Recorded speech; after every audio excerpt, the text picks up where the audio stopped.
Alors, comment allez-vous? J'espère que vous allez bien. Moi, je vais très bien, merci. On va commencer par faire ça. Vous savez comment ça se passe. C'est toujours avec grand plaisir. Ça ne vous coûte rien, ça nous fait du bien. Merci.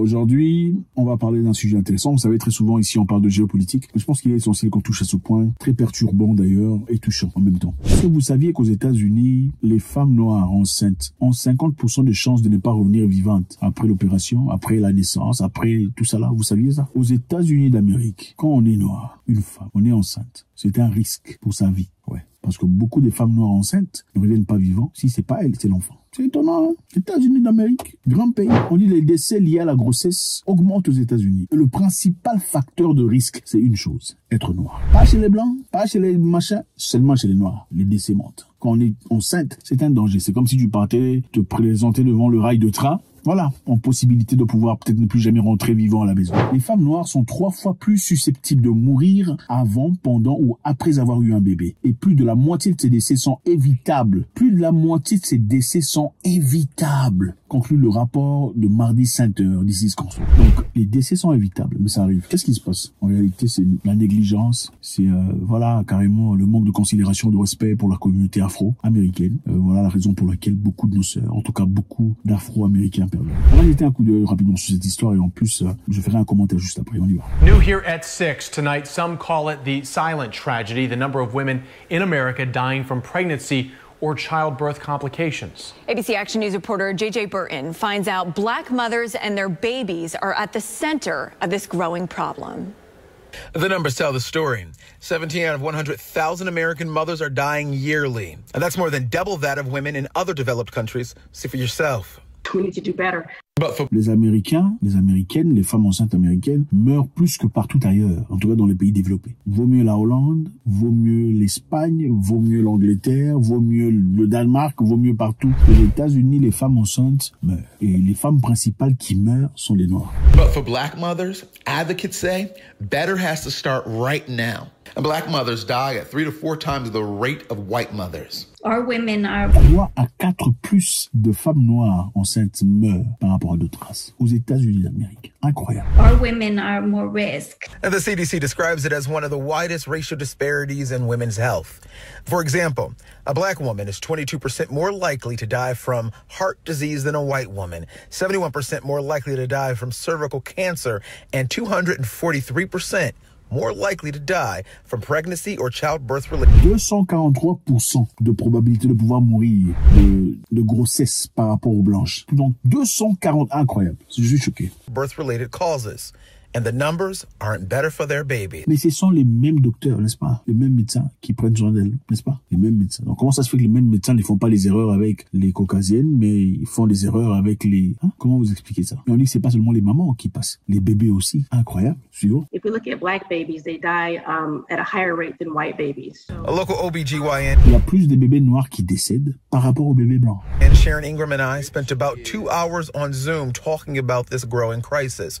For her, it's personal for 2 reasons. She's Black. And this is a picture of Dr. Ingram holding her newborn baby boy, AJ, the day before he died. I actually had a child pass away from SIDS at 4 months of age, and he would have been 21 years old today. And she was in med school at the time. And of course, at that time, it was devastating. SIDS is sudden infant death syndrome.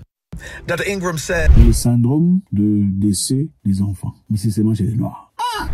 Dr. Ingram says SIDS is one factor on a very long and growing list of factors contributing to the increasing maternal mortality rate in America. Add to that racism within the healthcare system and implicit biases against Black and brown. Le racisme joue un rôle très important dans le système sanitaire, système de santé américain. Donc vous y allez en bonne santé avec votre ventre, joyeuse, espérant y sortir vivante avec votre enfant. Ok, le racisme vous rattrape. Les États-Unis est l'un des pays les plus racistes du monde. Faut jamais oublier ça. Les Noirs sont minoritaires là-bas, vous vous rendez compte? Je sais qu'on regarde beaucoup de films des Noirs américains, on pense que voilà, la vie aux États-Unis est superbe et tout le bazar. Absolument pas. Les Noirs généralement, ils sont sujets au la catégorisation de noir est complètement biaisée aux États-Unis. Quand on est noir, c'est très facile d'être criminalisé. Quand on perçoit la police arrêter un noir dans les rues, par exemple, on se pose pas de questions, parce que voilà, naturellement, on se dit, le noir, certainement, il est en train de faire des trucs bizarres. Donc, il y a certainement une raison pour laquelle la police l'a arrêté. Mais quand c'est un blanc, tout le monde est curieux pour savoir qu'est-ce qui se passe. Quand c'est un noir, c'est pas grave. Quand les noirs se plaignent, voilà, on est habitué, on est désensibilisé à leurs pleurs, parce que généralement, d'après eux, nous sommes paramétrés à pleurer, pleurnicher pour de fausses raisons. C'est ça. De même pour les enfants et les mamans enceintes. Brown women, and you have the reason so many black mothers and so many black babies are dying.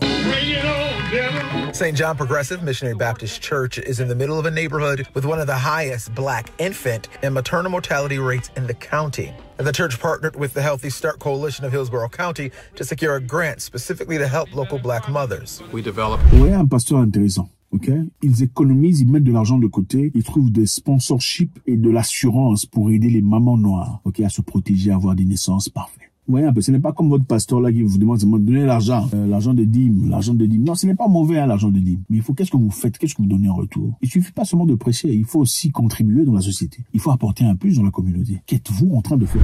We developed a partnership with them that we could reach out to individuals in these zip codes that our churches are located to have access to prenatal health care. And that's been going on for 20 years. Bravo, Papa Pasteur. Bravo. Dr. Ingram says the best way for doctors to help black women, be aware of your implicit or unconscious biases. Treat all of your patients with the same respect. Ask them all questions. Learn about different races and cultures. And listen to the patients. Et c'est comme ça. On est en train d'apprendre aux docteurs, aux médecins. Vous imaginez, on apprend aux médecins professionnels comment il faut traiter les patients noirs à cet âge-ci, à cette ère. C'est incroyable, c'est inimaginable. Aujourd'hui, il faut apprendre à un médecin comment, les choses les plus élémentaires. Pourquoi faut-il rappeler à un médecin qu'il faudrait traiter tous les patients de la même façon? C'est incroyable. Ça me dépasse. Il faut poser des questions. Pourquoi il faut dire ça à un médecin? Moi, je crois que ce sont les choses les plus élémentaires qu'on apprend quand on fait face à des humains. Il faut poser des questions. Il faut apprendre d'autres cultures. Évidemment, quand on est médecin, on est obligé d'apprendre, à avoir l'esprit ouvert, parce qu'évidemment, les patients ne sont pas toujours des gens qui nous ressemblent. Donc, il faut savoir comment gérer les gens. Il faut écouter le patient. Pourquoi devrait-on rappeler à un médecin qu'il lui faudrait écouter le patient? N'est-ce pas la chose la plus élémentaire, bouleversante? Patience. The biggest thing is looking at every patient for what their risk is, what they're bringing to the table, looking at their medical conditions. On top of that, Dr. Carolina Hernandez says we need to start tackling racism within the healthcare system. There's a lot of emphasis politically placed on abortion and whether or not women should have the abortion, but there's not a lot of emphasis placed on helping minority women even get pregnant and conceive or be able to carry a child to full term without the woman being in danger or the child being in danger. Wow. Il y a plus d'emphase sur comment avoir des avortements, comment se débarrasser, vous voyez tout ça, comment faire si on n'en veut pas. Est-ce qu'il faut en avoir ou faut pas en avoir en parlant des bébés. Mais il n'y a pas d'emphase sur ce qui se passe dans la communauté noire, c'est-à-dire ce qui se passe aux mamans noires enceintes. Il n'y a pas d'emphase, il n'y a pas de ressources, il n'y a pas de présence sur comment résoudre le problème des femmes noires qui sont enceintes. Vous voyez un peu. Il y a beaucoup de contributions, beaucoup de ressources, beaucoup de présence, beaucoup d'informations sur comment faire pour ne pas avoir,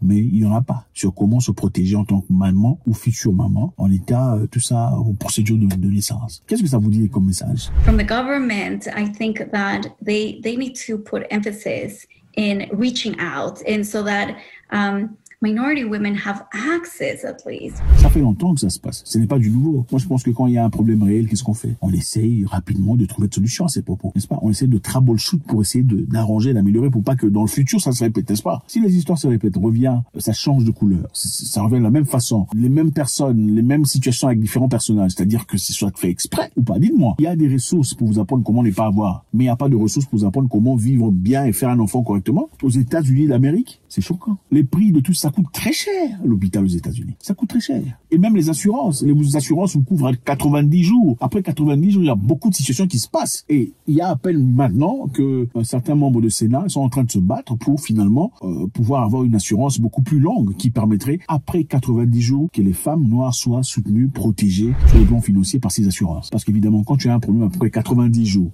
que t'as pas d'argent, t'as pas d'assurance, tu fais quoi? Je sais pas, les amis. Vous savez, les États-Unis, c'est bien, mais quand je suis parti aux États-Unis pour la première fois, j'ai été désillusionné. Okay? La première fois, après tout, on se dit, c'est les États-Unis.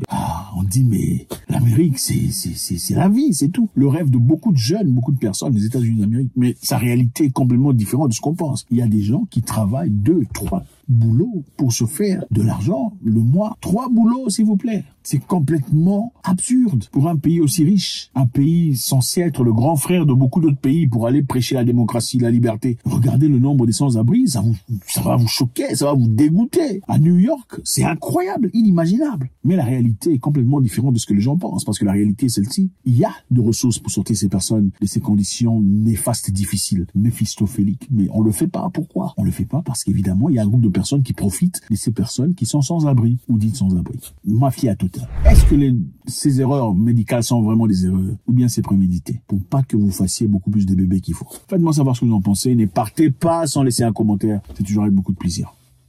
God bless.